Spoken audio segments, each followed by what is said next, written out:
Hello and welcome to this opening session on operation research. We'll be talking about operation research in the coming sessions. Now, various universities, various courses give different names to this topic called operation research.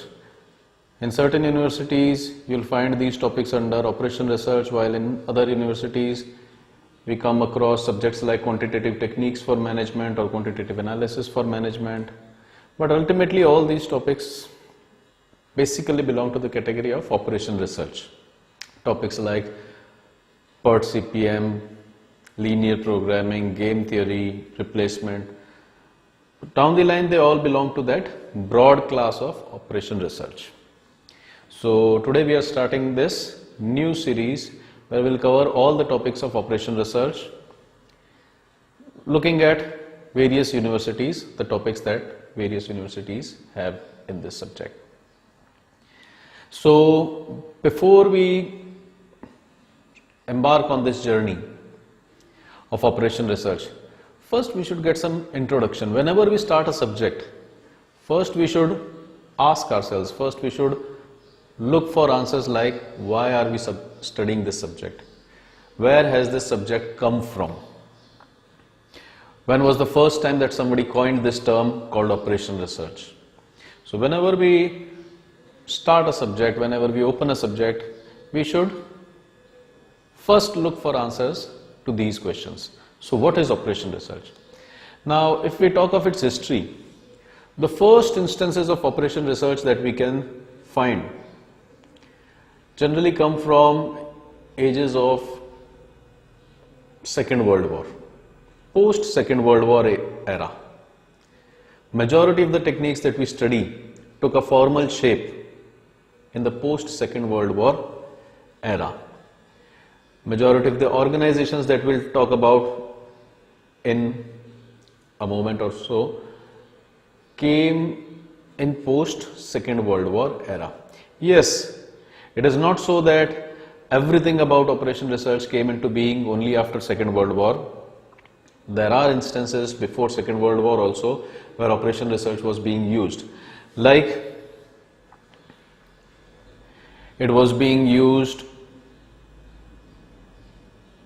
as a quantitative tool when the world saw industrial revolution happening. Now, when industrial revolution was happening, new things were coming up, demands were going up, living standards were improving, competition was building up. Now, with these changes, a need was felt for some source from where we could optimize our tasks, we could optimize our operations, we could optimize upon our numbers, we could pull down our costs, we could take up our profits. So it would be wrong to say that it came essentially only after Second World War, but yes, the formal shape that we see, the name that we see, operation research, that definitely came in the post Second World War era, that we can say. Now if we talk of any management subject, when you take admission in an MBA or a BBA, within first week, 2, 3, 4 teachers will come to you and talk about, is this subject art or science? Is management art or science? Is organization behavior art or science? Is management accounting art or science? Same happens over here. Is operation research an art or a science? So the answer would be same. It is a mix of both. It is an art as well as it is a science. See, when we start the journey of operation research, it is more of an art because you need to understand the problem. You need your experience, your understanding to understand the problem, to define the problem. But once you have defined a problem very well, once you have formed a mathematical model, you can definitely consider operation research as a science because we have tools, we have algorithms. Now, where do we use operation research in routine tasks. You generally use it in forecasting, production scheduling, inventory control, capital budgeting and transportation, etc. Things like assignment of salesmen to the territory.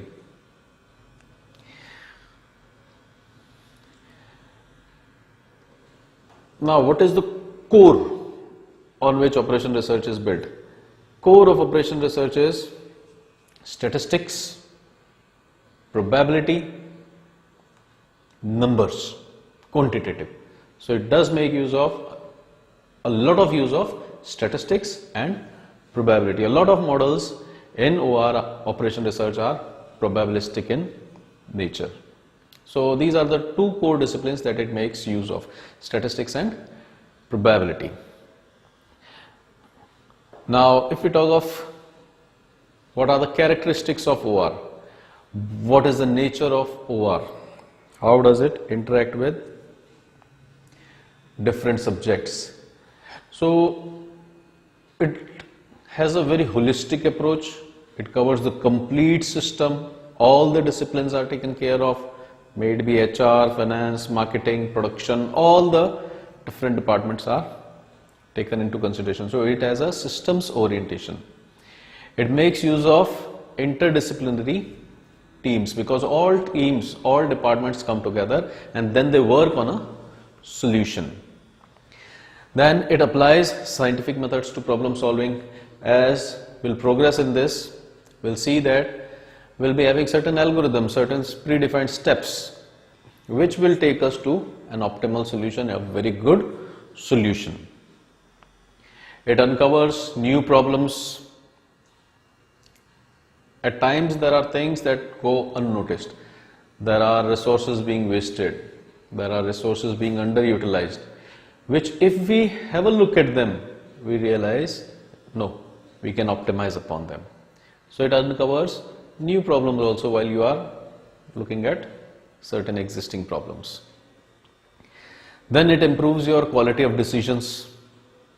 Obviously, when you have a numerical backup, when you are into empirical studies, definitely your decision making improves, because that subjectivity is minimized and objectivity is increased in our decisions. I like it, so I'll do this. I do not like it, so I will not do this. This is generally minimized or removed, at least minimized in operation research. Then it is a discipline that makes extensive use of computers. So it uncovers new problems, improvement in quality of decisions. It uses computers extensively, and then it always provides you with quantitative solutions. No qualitative solutions will be available to you. It will always give you only and only quantitative solutions. Now, what is exactly OR? Now, what OR does is, now this was some theoretical thing. What OR does is, it takes up a real life problem and frames it into some kind of mathematical model. So it picks up your problem, my problem, like I have only 100 rupees and I want to have maximum entertainment in these 100 rupees. I am going to a fair, I have only 100 rupees, I want to have maximum possible fun from these 100 rupees. So what I'll do is, I'll check what are the alternatives. What all can I eat over there? What all can I enjoy, ride over there? And then I'll see what maximum can I get from these 100 rupees. A ride costs me 20 rupees. A popcorn costs me 30 rupees. A chaat papdi costs me 30 rupees. So I'll be having a list and I'll be trying to optimize upon those 100 rupees that I have for my enjoyment in that fair. So this is what basically OR does. It takes up your problem. It could be any problem. It could be a problem of managing a budget for your kitchen. It could be a problem of managing a budget for your organization. So it takes a model as we do in Simplex. I assume that we all have certain exposure of operation research and we have heard topics like Simplex, linear programming. So there we see that a subjective problem, a literature problem is picked up and a mathematical model is built upon. So this is what OR basically does. Now, what is OR? It is art of mathematical modeling of complex situations. It is a science of development of solution techniques used to solve these methods. It is the ability to effectively communicate the results to decision maker. Now, if we take theory, these are the points that you can look that are scrolling behind me.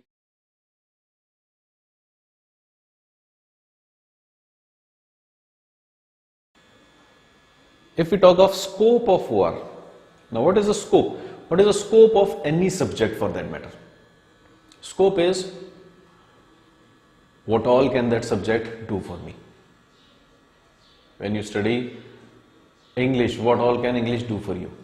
It can help you with communication, it can help you with writing. When you study mathematics, what all can it do? It can help you work with numbers, it can help you identify how much to pay. And when you pay 100 rupees for a 67 rupees thing, how much will you get in return? So this is what mathematics does. Similarly, what all can OR do for me, operation research? Now if we talk of scope of operation research or OR, it is helpful in industrial management. Of course, we are talking of business, we are doing MBA, BBA or BCom or whatever studies related to management. So yes, it does help in industrial management.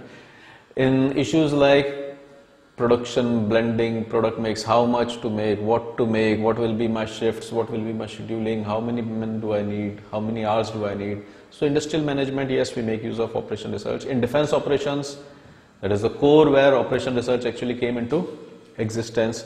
They were dealing with things like operations, intelligence, administration, training and different things like that. Then it is not restricted to only organizations or defense. It is even used by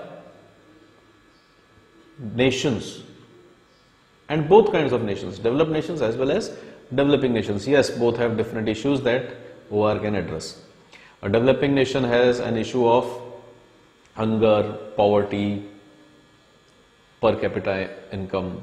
They like to improve upon these. So OR will give us directions, OR will give us guides where we can improve upon them. Then as for developed nations, it can help in planning, it can help in infrastructure development. It is also useful for agriculture sector. So we can see that it is useful across all sectors. Industrial, agriculture, defense, macro level, everywhere. It is even used in hospitals for reducing the waiting times of patients, for scheduling of shifts, etc.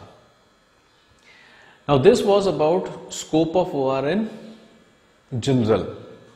We are talking of management. We are management students. We are pursuing MBA, BBA or whatever management course we are doing. So what is scope for OR? Scope of OR for us. Now that scope is, it can help you with allocation and distribution of resources, like assignment of salesmen to a territory, like transporting my goods to the market, transporting inwards my raw material to my organization, to my company, to my factory. Then it can help in production and facility, scheduling, sequencing. It can help in marketing for allocating budgets, for demand forecasting, a very important area, demand forecasting. It can help in assignment. It can help in that traveling salesman problem, preparing a route for salesmen to move from A to B, B to C, C to D, a most cost effective, efficient route.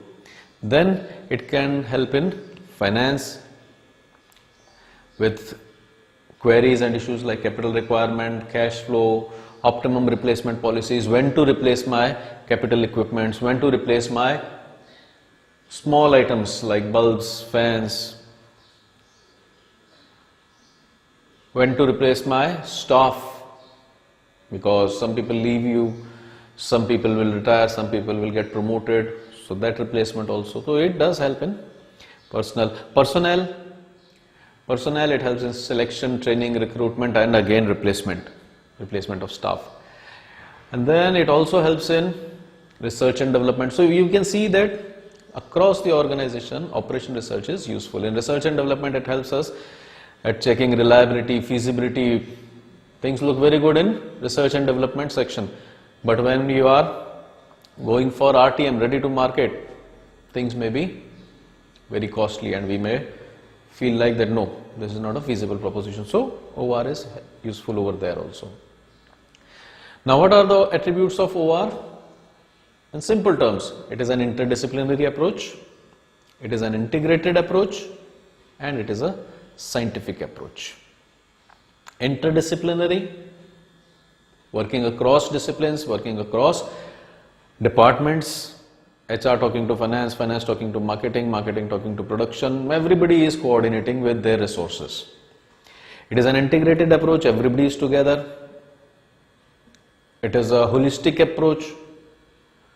The organizational goals are achieved through these interdepartmental transactions, through these interdepartmental optimizations, and of course it is a scientific approach.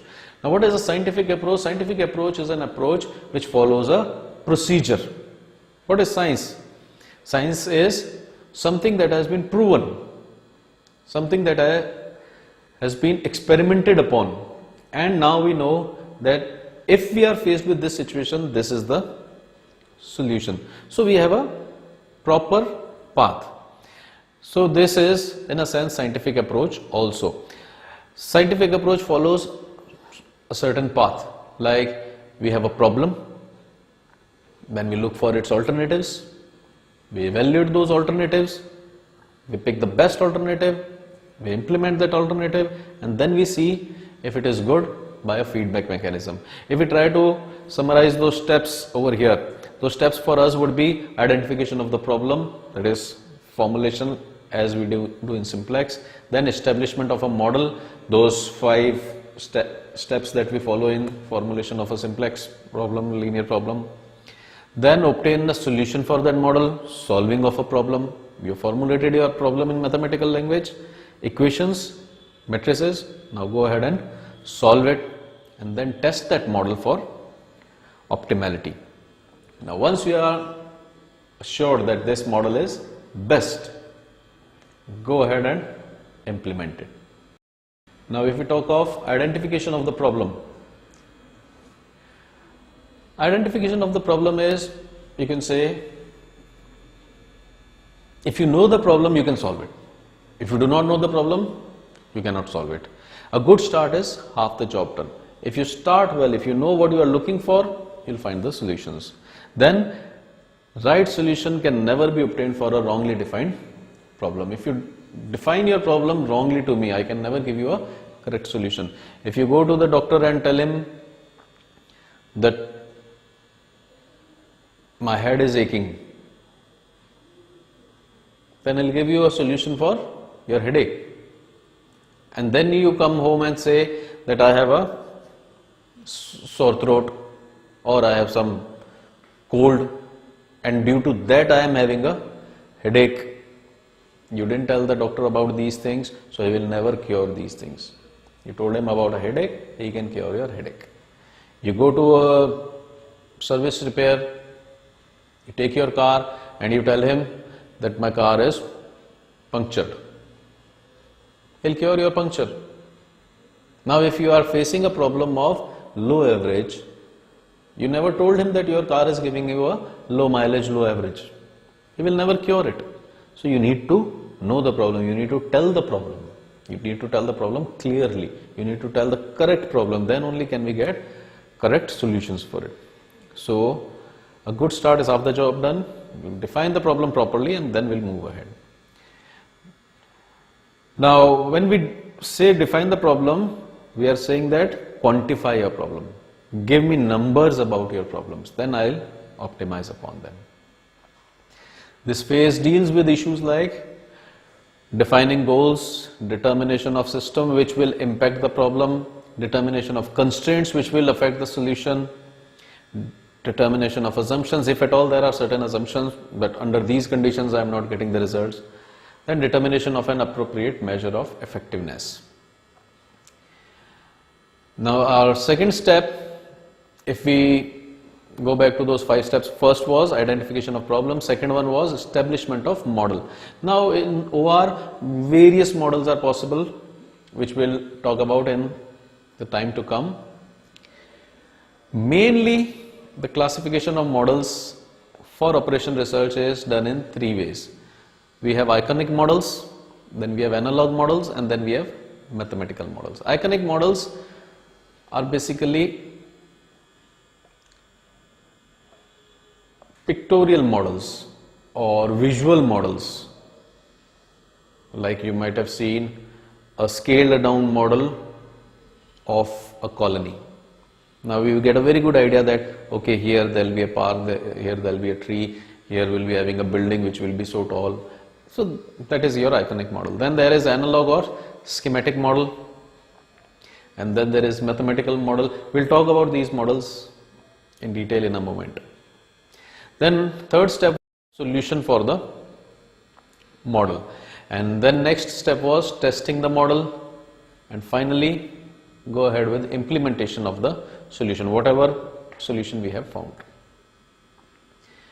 Now, as I told, there are various models, iconic, mathematical and schematic are just 3. Now these models can be classified on various grounds. These models can be classified on degree of abstraction, what is the function of that model, what is the time horizon for that model, what is the structure of that model, what is the nature of environment, what is the extent of generality. So there can be different classifications, different models. Now if we see degree of abstraction, there can be mathematical models, language models, concrete models. What are mathematical models? Mathematical models are generally models which give us equations, which give us numbers, which tell us something in numbers so that we can understand a situation. Language models are me explaining to you about a match that I watched yesterday. Now when I tell you about that match, I will be telling you something about scores, something about a very costly over, few wickets, maybe a hat-trick. So what I am doing is, I am explaining you a situation through language. So those are language models. Then there are concrete models, very solid models. Solid models like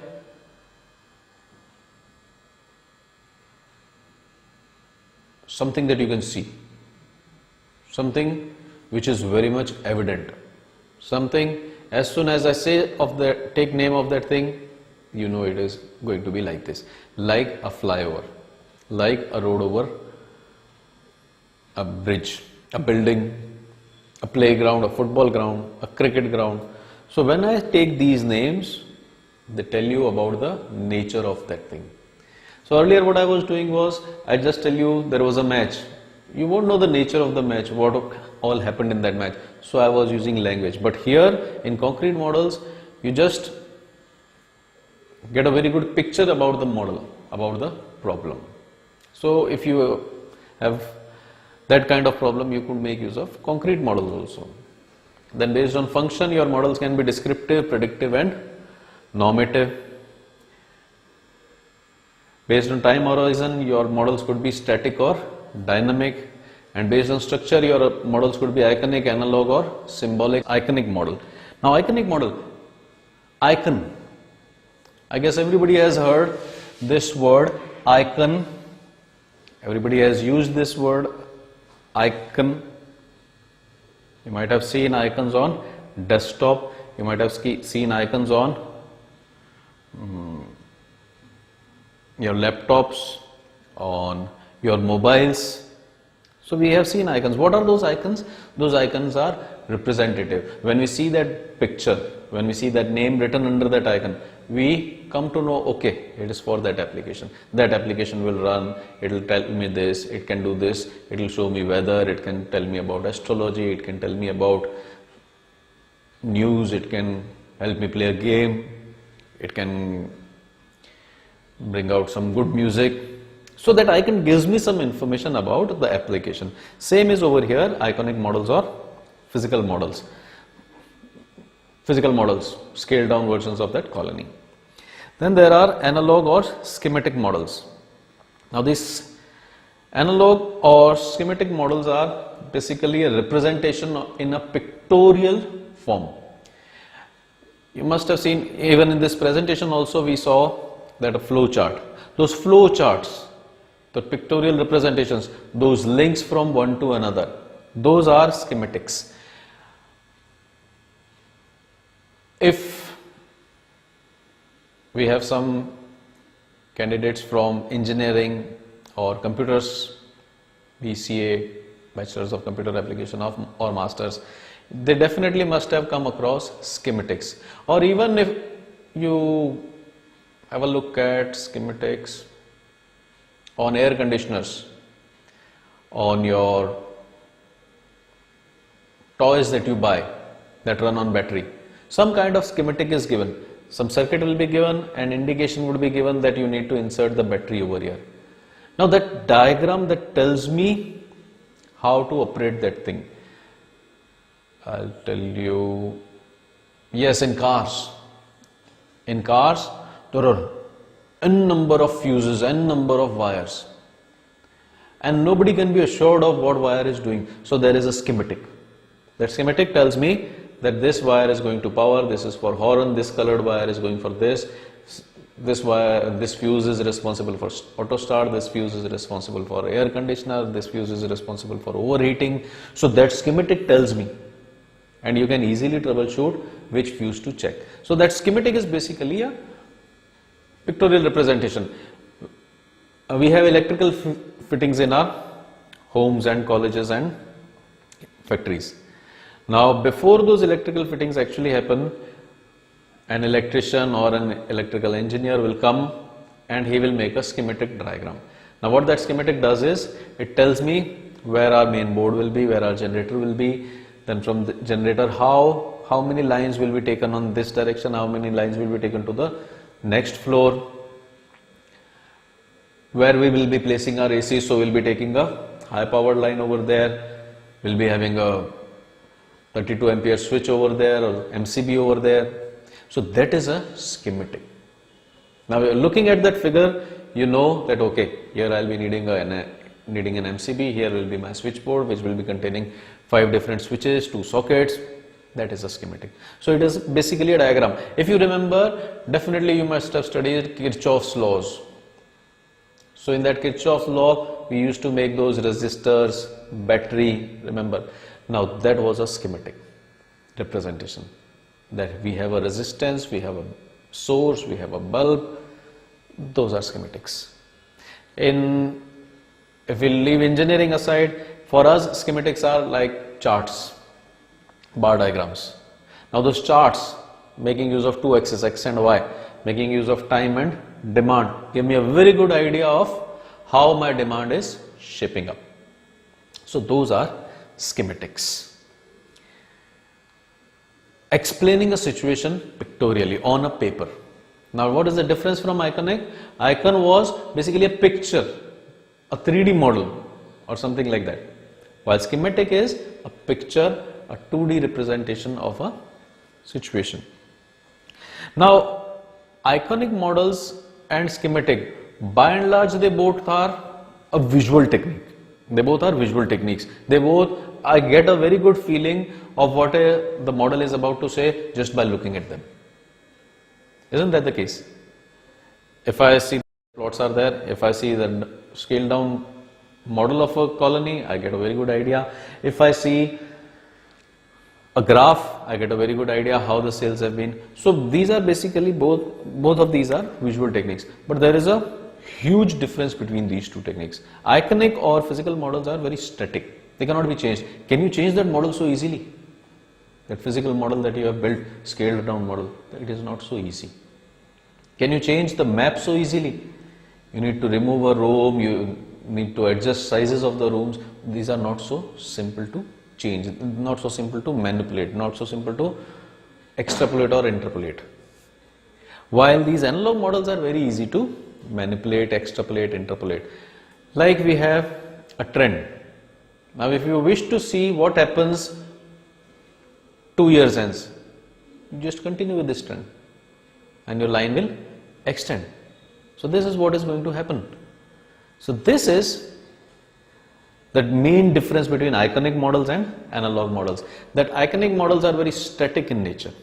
They are very rigid. They cannot be changed easily. They are very limited in their scope. They can only explain you a problem. They will generally not allow you to modify the parameters and troubleshoot your problem or check what happens. What if? You cannot generally do what if questions with iconic models. But in analog model, you can change. You can continue with that trend. You will get a very good idea what happens 2 years hence. So in that sense, analog models are a bit more powerful than iconic models. And then last one are symbolic models or mathematical models. These are the ultimate models that we make use of. Of course, this is our first lecture about operation research, but I do assume that we all have some exposure of some kind of classroom teaching or at least books that we have seen. Now all the classes that you attended or you did not attend, all the chapters that you can see in that book while you are flipping, all those are examples of mathematical models made with simplex, transportation, assignment, Monte Carlo, replacement, per CPM, all those are ultimately symbolic or mathematical models. And then last we have nature of environment. We could have deterministic models and probabilistic models. Deterministic models are very assured. I know this thing.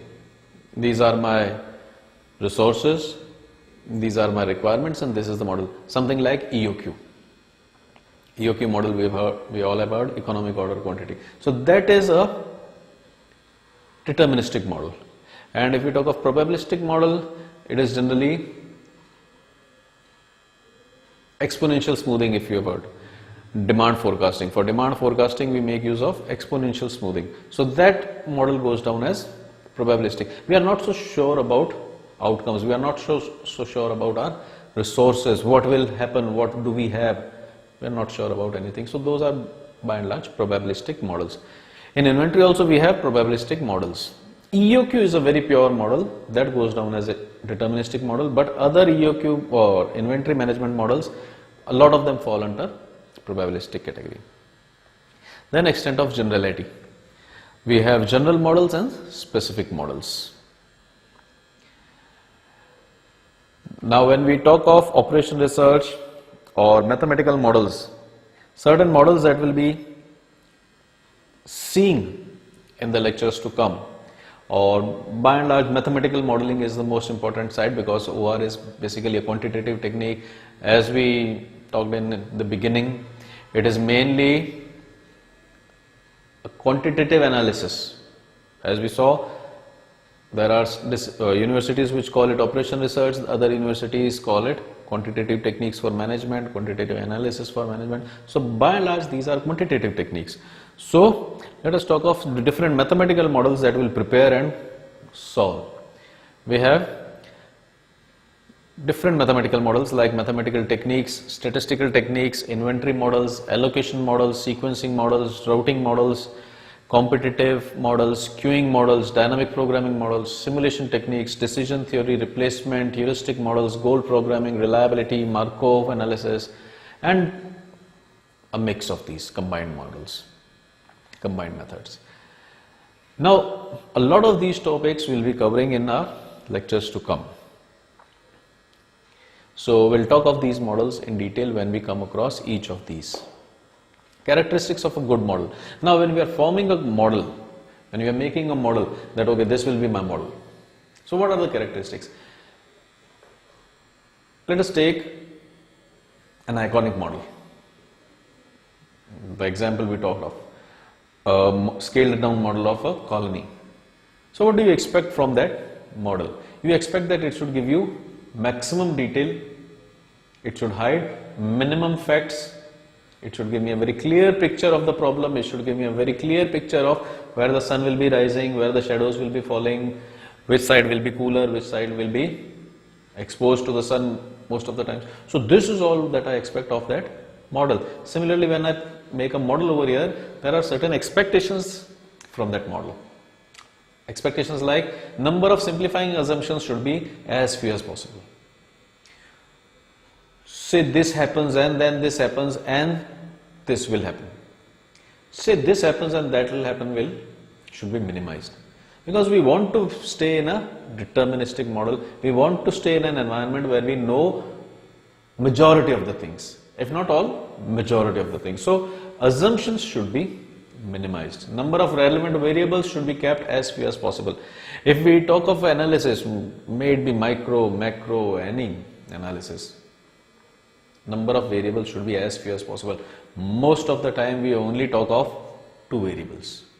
Majority of the cases we only handle two variables. We leave all others as constant. So in OR also we try to keep those variables to a minimum. Should assimilate the system environmental changes without change in framework. All the variables which are there in the system which will affect me should be incorporated in the model that we are making. Should be adaptable to parametric type of treatment, should be easy and economical to construct. Of course, we cannot spend all our lives just creating a model, because ultimately we need a solution of that model also. So should be small, economic, easy to manage. Then what are the advantages of a model? What do we gain out of that model? We get a clear picture. We get to know what is our problem. We get to know what are our resources. We get to know what all efforts will be needed, what all resources I need to bring in, what is the capital requirement, what is the manpower requirement. This is what a model tells me. So what are the advantages of a model? It provides me a logical and systematic approach to the problem. It explains me the problem in a very logical way. It doesn't tell me सब गड़बड़ होने वाला है, अपने पास कुछ नहीं है. No language like अपने पास कुछ नहीं है. Tell me what all resources do I have, tell me what all resources do I need. This is what OR will do for you. Indicates the scope as well as limitation of the problem. A good model will always tell you that these are the limitations of the problem. These are the limitations that I am not able to explain to you. A model will always tell you the limitations. Helps in finding avenues for new research and improvements in a system. So yes, when you are into research, operation research, research and development, definitely new avenues open up.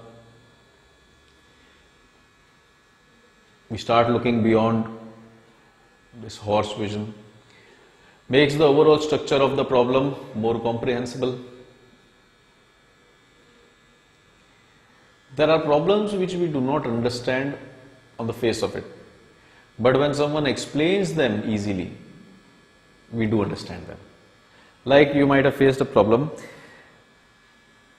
Straightforward numericals we generally can solve. But when that numerical is given in some language and we first need to formulate those equations and then solve them, it becomes a bit tricky for a lot of students. So what this model will do, it will explain that problem to you.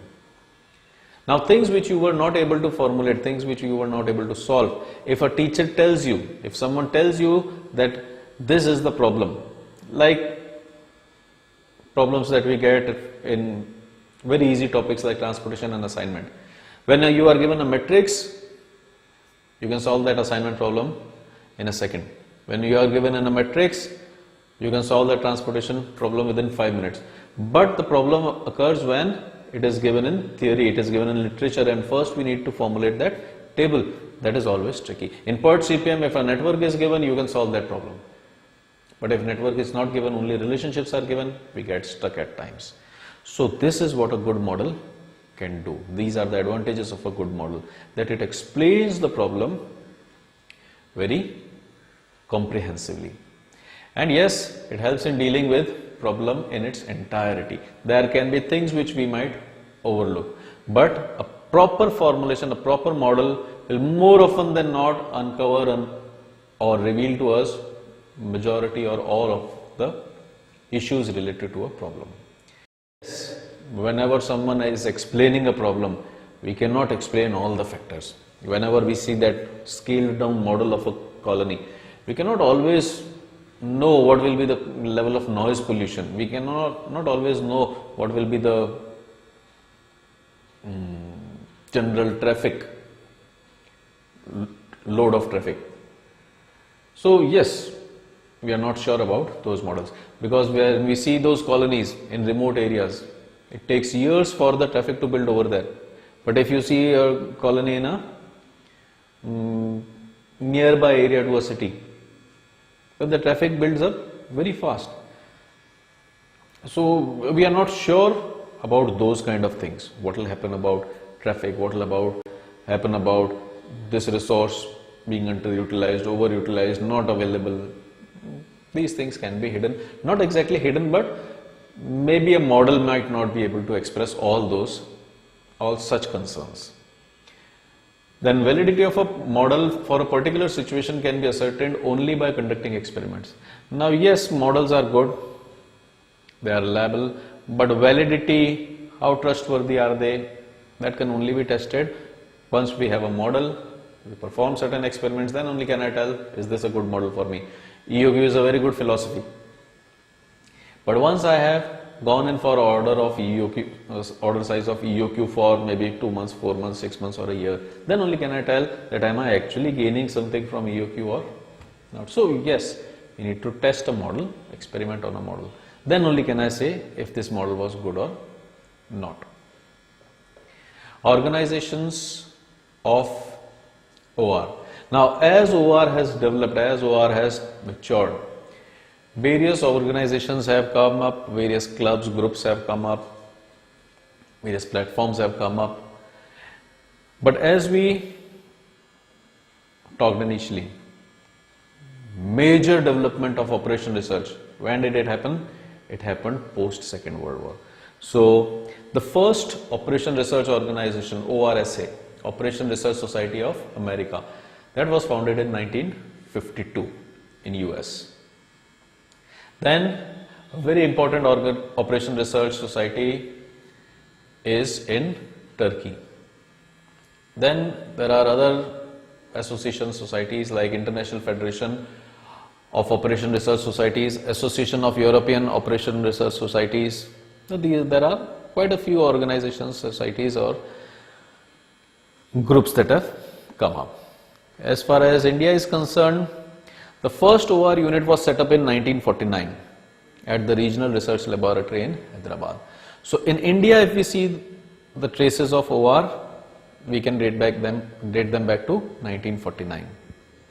And another OR unit was set up under Professor P.C. Mahalanobis in 1953 in Indian Statistical Institute, Calcutta. Those who have studied economics definitely might have come across P.C. Mahalanobis. So a major unit was set up under him in 1953, Indian Statistical Institute. Then its purpose was to apply OR methods in national planning and survey.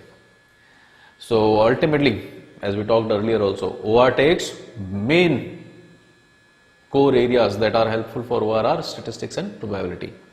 So that set up from 1953 under P.C. Mahalanobis, Indian Statistical Institute of Calcutta, its main purpose was to apply OR methods, OR techniques to national planning and survey. As we saw in that scope of OR, developed as well as developing nations can make use of OR. So since then, we are having ground for OR in India also. And finally, Operation Research Society of India was formed in 1957, ORSI, Operation Research Society of India. Its first conference was held in Delhi in 1959. So in India also, a lot of work is being done using tools and techniques, models of operation research. And across globe also we can see that a lot of work is being done. So basically what I have done is, I have kept this introduction targeted at academic side of operation research. Of course, all my lectures in this series will be meant for basically the students of management education, maybe MBA, postgraduate or graduate or undergraduate, but by and large for students. So yes, in these lectures at times one might feel that these are too academic, too theoretical, too focused on syllabus kind of things, what to write in questions, what to write in answers, exams. Now with this we conclude our first lecture of this series.